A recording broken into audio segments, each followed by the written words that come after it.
¿Alguna vez te has preguntado por qué Jesús, el mayor maestro que jamás haya pisado la tierra, eligió hablar en parábolas?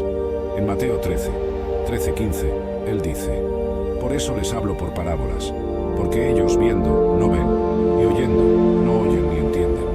Y en ellos se cumple la profecía de Isaías que dice: oyendo oiréis, pero no entenderéis, y viendo veréis, pero no percibiréis, porque el corazón de este pueblo se ha endurecido, y han oído de mala gana con sus oídos, y han cerrado sus ojos, para que no vean con los ojos, y oigan con los oídos, y comprendan con el corazón, y se conviertan, y yo los sane".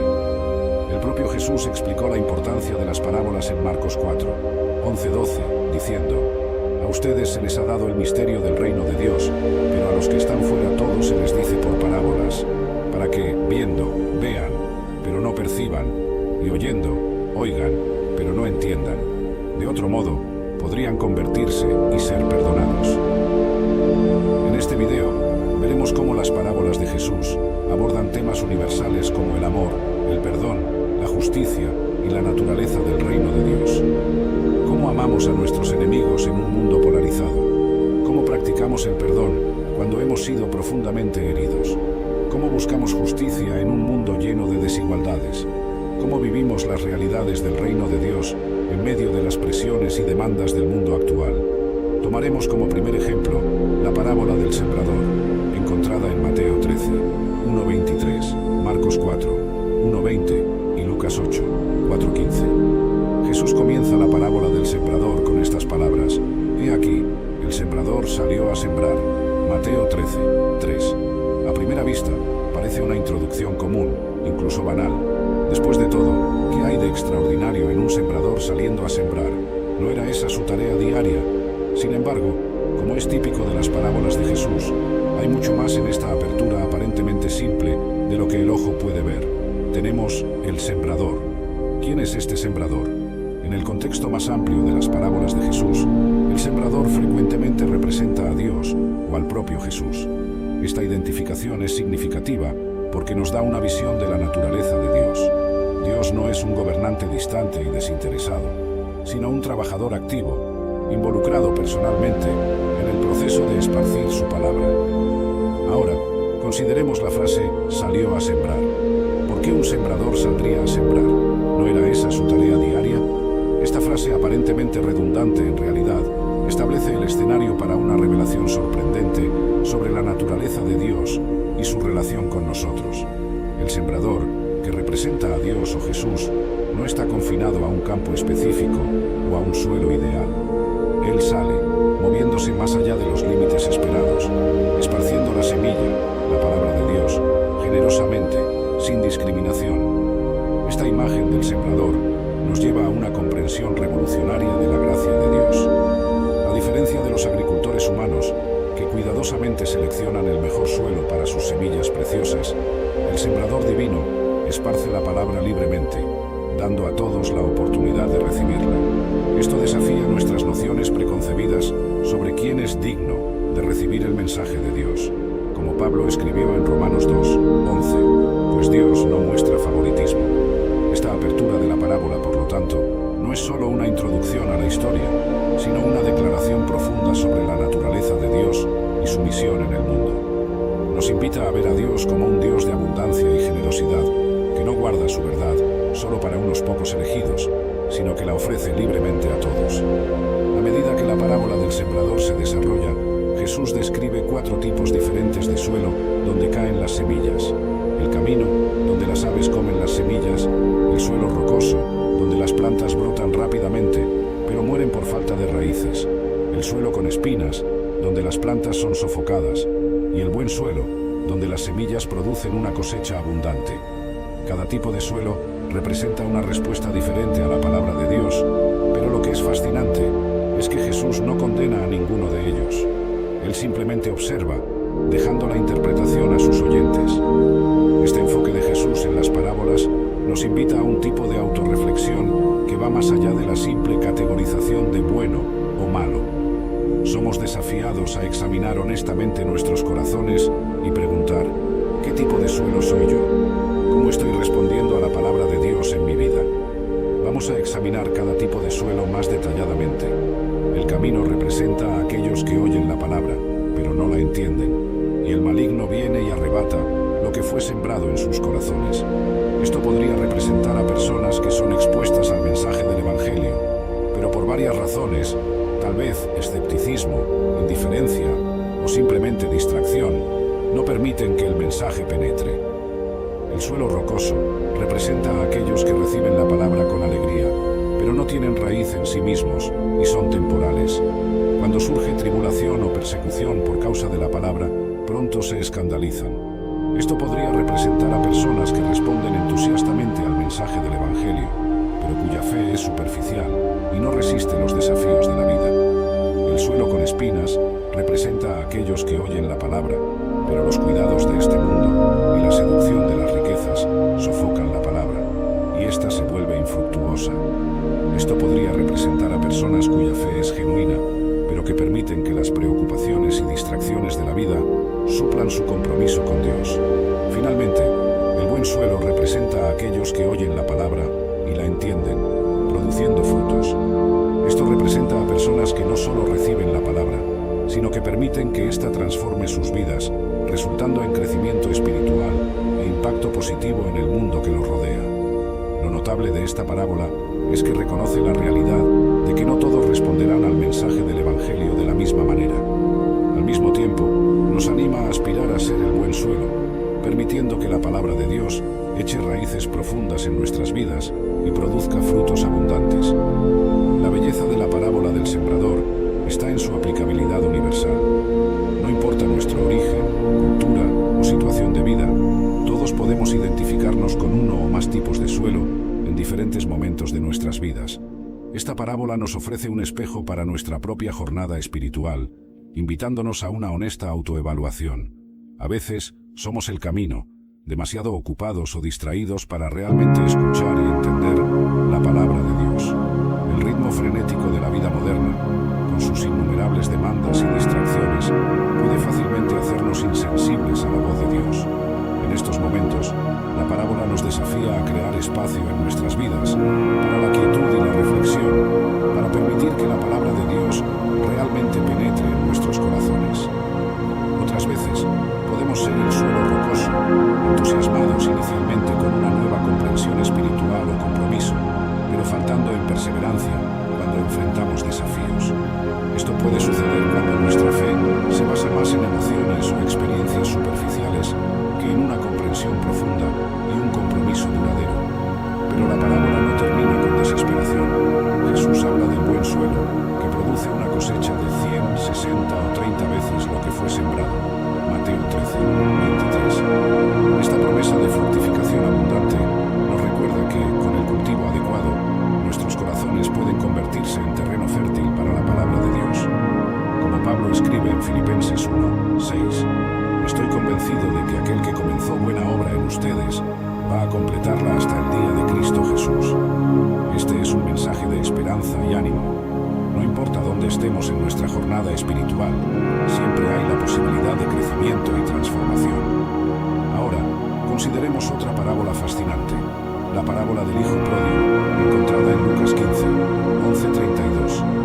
Esta historia de un hijo rebelde que desperdicia su herencia solo para ser acogido de vuelta por su padre amoroso es frecuentemente vista como una alegoría del amor incondicional de Dios. Pero hay capas de significado en esta parábola que a menudo pasan desapercibidas. La parábola comienza con el hijo menor pidiendo su parte de la herencia, esencialmente diciendo a su padre: me gustaría que ya estuvieras muerto. ¿Chocante?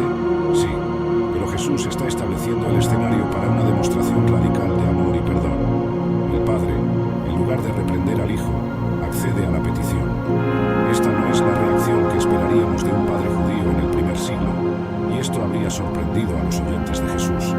El padre en la parábola está rompiendo todas las convenciones sociales y culturales, prefigurando el amor radical e incondicional que Dios tiene por nosotros. A medida que la historia se desarrolla, vemos al hijo caer en desgracia, desperdiciando su herencia y acabando por alimentar cerdos, una situación particularmente humillante para un judío. Jesús está pintando un cuadro vívido de la profundidad de la caída del hijo. No solo perdió todo, sino que también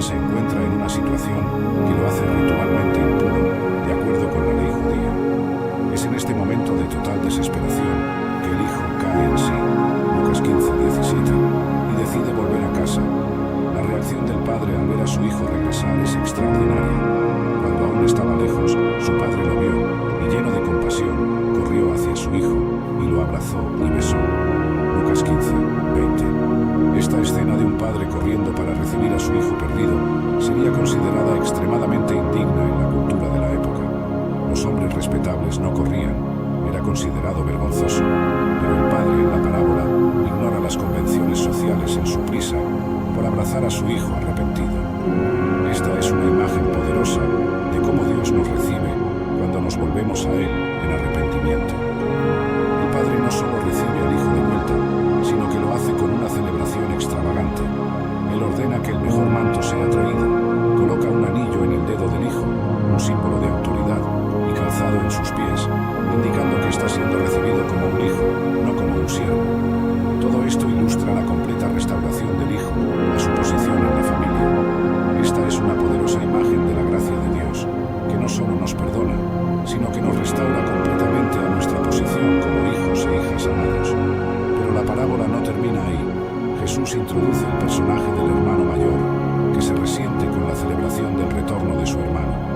Este hermano representa a aquellos que se consideran justos y tienen dificultad en aceptar la gracia de Dios, extendida a los indignos. El Padre, una vez más demostrando amor incondicional, sale a rogar al Hijo mayor que se una a la celebración. Esta parte de la parábola nos desafía a examinar nuestras propias actitudes hacia aquellos que consideramos menos merecedores de la gracia de Dios. ¿Estamos dispuestos a celebrar cuando los perdidos son encontrados o nos resentimos de la generosidad de Dios hacia ellos? Esta parábola desafía profundamente nuestras nociones de justicia y misericordia. Nos invita a ver a Dios no como un juez severo, sino como un Padre amoroso que anhela la reconciliación con sus hijos perdidos. Al mismo tiempo, nos desafía a examinar nuestras propias actitudes hacia aquellos que consideramos menos merecedores de la gracia de Dios. La parábola nos recuerda que todos nosotros, de alguna manera, somos el Hijo pródigo, necesitando la gracia y el perdón de Dios. Y todos nosotros estamos llamados a reflejar el amor del Padre, extendiendo gracia y perdón a los demás, incluso cuando esto va en contra de nuestras nociones humanas de justicia. La parábola del Hijo pródigo también nos ofrece enseñanzas profundas sobre la naturaleza del arrepentimiento y la restauración. El arrepentimiento del Hijo no es solo un sentimiento de tristeza o remordimiento, sino un cambio completo de dirección. Él reconoce su error, asume la responsabilidad por sus acciones y decide volver a casa, incluso si es como siervo. Este es un modelo poderoso de verdadero arrepentimiento en nuestras propias vidas. Además, la parábola ilustra bellamente el proceso de restauración. El Padre no solo perdona al Hijo, sino que lo restaura completamente a su posición en la familia. Esto nos recuerda que el perdón de Dios no es solo la remoción de la culpa, sino una restauración total a la comunión con Él. Como Pablo escribe en 2 Corintios 5, 17. Por lo tanto, si alguien está en Cristo, es nueva creación. Las cosas viejas ya pasaron. He aquí que han surgido cosas nuevas. Otra parábola que merece nuestra atención es la de los trabajadores de la viña, encontrada en Mateo 20, 1:16. En esta historia, un propietario de tierras contrata trabajadores en diferentes momentos del día, pero paga a todos el mismo salario, independientemente de cuánto tiempo trabajaron. A primera vista, esto parece injusto, y es exactamente esa reacción la que Jesús está provocando en sus oyentes. La parábola comienza con el propietario saliendo temprano en la mañana para contratar trabajadores para su viña. Él accede a pagarles un denario, el salario estándar para un día de trabajo. Hasta aquí, todo parece normal y justo. Pero luego el propietario sale nuevamente a las 9 de la mañana, al mediodía, a las 3 de la tarde e incluso a las 5 de la tarde, contratando más trabajadores cada vez. Cuando llega la hora de pagar a los trabajadores, el propietario comienza con los últimos contratados y paga a cada uno de ellos un denario completo. Naturalmente, los trabajadores que fueron contratados primero se indignan. Ellos trabajaron todo el día bajo el sol abrasador y reciben lo mismo que aquellos que trabajaron solo una hora. Pero el propietario responde: amigo, no te estoy haciendo ninguna injusticia. ¿No acordaste trabajar por un denario? Toma lo que es tuyo y vete. Quiero dar al que fue contratado por último lo mismo que te di a ti. No tengo derecho a hacer lo que quiero con mi dinero. ¿O tienes envidia porque soy generoso? Mateo 20, 13-15. ¿Por qué alguien que trabajó solo una hora debería recibir lo mismo que alguien que soportó el calor del día entero? La respuesta está en la naturaleza de la gracia de Dios.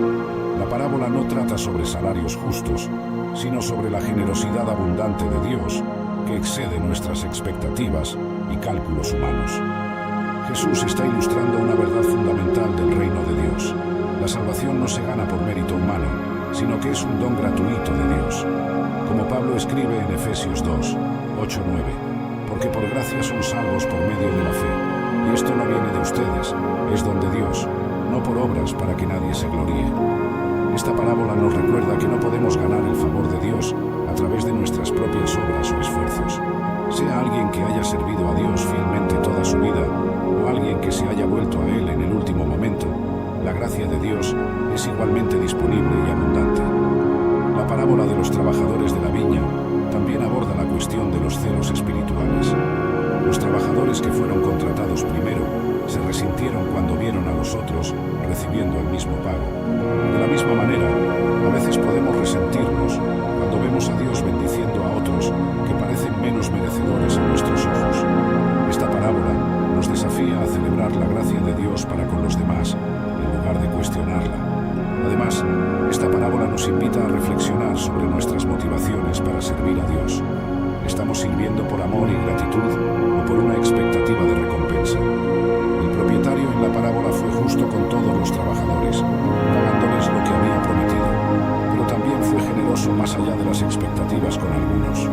Esto nos recuerda que Dios siempre es justo, pero su gracia frecuentemente excede nuestra comprensión de justicia. La parábola de los trabajadores de la viña también nos ofrece una perspectiva importante sobre el tiempo y la oportunidad en el reino de Dios. Los trabajadores contratados por último recibieron la misma recompensa que los primeros. Esto puede ser visto como un mensaje de esperanza para aquellos que llegan tarde al reino. Nunca es demasiado tarde para responder al llamado de Dios y recibir su gracia en abundancia. Finalmente, la parábola de los trabajadores de la viña nos desafía a repensar nuestros conceptos de justo e injusto. En la economía del reino de Dios, la generosidad triunfa sobre la justicia estricta. Esto no significa que Dios sea injusto, sino que su justicia está temperada por una misericordia y generosidad que frecuentemente desafían nuestras expectativas humanas. Como Isaías 55, 8-9 nos recuerda, porque mis pensamientos no son los pensamientos de ustedes, ni sus caminos son mis caminos, declara el Señor. Así como los cielos son más altos que la tierra, también mis caminos son más altos que los suyos, y mis pensamientos más altos que los suyos. La parábola del buen samaritano comienza con un hombre viajando de Jerusalén a Jericó, un viaje notoriamente peligroso, a través de un terreno desértico, frecuentemente infestado de ladrones. Como era de esperarse, el viajero es atacado, robado, golpeado y dejado al borde del camino para morir. La escena está preparada para lo que parece ser una lección obvia sobre ayudar a los necesitados. Sin embargo, Jesús está a punto de voltear las expectativas de sus oyentes de cabeza. Primero, un sacerdote pasa por el hombre herido. En la sociedad judía, los sacerdotes eran vistos como ejemplos de piedad y rectitud moral.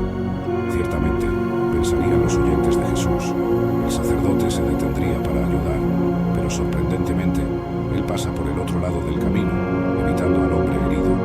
Luego, un levita, otro líder religioso respetado, pasa y hace lo mismo. En este punto, los oyentes de Jesús probablemente estarían sorprendidos y decepcionados con el comportamiento de estos líderes religiosos. Entonces, Jesús introduce al héroe inesperado de la historia, un samaritano. Es crucial entender que, en la época de Jesús, había una profunda animosidad entre judíos y samaritanos. Los judíos consideraban a los samaritanos como herejes e impuros. Mencionar a un samaritano como el héroe de la historia habría sido chocante e incluso ofensivo para muchos de los oyentes de Jesús. Sin embargo, es este samaritano quien se detiene, cuida las heridas del hombre, lo lleva a una posada y paga por sus cuidados continuos. Jesús entonces pregunta al experto en la ley: ¿cuál de estos tres piensas que fue el prójimo del hombre que cayó en manos de los ladrones? La respuesta renuente del hombre, el que tuvo misericordia de él, revela el ¿Te has preguntado alguna vez si tus oraciones realmente te acercan a Dios o si sin darte cuenta podrías estar cometiendo errores que te alejan de Él? A veces, con las mejores intenciones, caemos en hábitos que pueden obstaculizar nuestra comunicación con el Padre Celestial. En este video exploraremos los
sobre nuestra fe. Debemos vivirla, permitiendo que guíe cada uno de nuestros pasos, incluso cuando las circunstancias parecen imposibles. Creer en Dios y en sus promesas nos da la fuerza para enfrentar cualquier desafío con la seguridad de que no estamos solos. Orar sin fe es como enviar una carta sin dirección. Simplemente no llegará a su destino. Sin una creencia firme, nuestras oraciones pierden su eficacia. Cuando no creemos que nuestras oraciones serán escuchadas, es como si estuviéramos enviando nuestras súplicas al vacío sin esperar una respuesta. Además, la duda genera inestabilidad en nuestra vida espiritual. Un corazón de doble ánimo, lleno de dudas, nos hace vacilar y nos impide avanzar y crecer espiritualmente. Es esencial que cultivemos una fe sólida para mantenernos firmes en nuestra caminata con Dios. Sin esta estabilidad, nuestras oraciones pueden convertirse en meras palabras sin impacto, alejándonos de la verdadera conexión que deseamos tener con lo divino. Fortalecer nuestra fe en la oración requiere un compromiso constante. Conocer a Dios a través de su palabra es fundamental. La fe viene por el oír, y al sumergirnos en las Escrituras, entendemos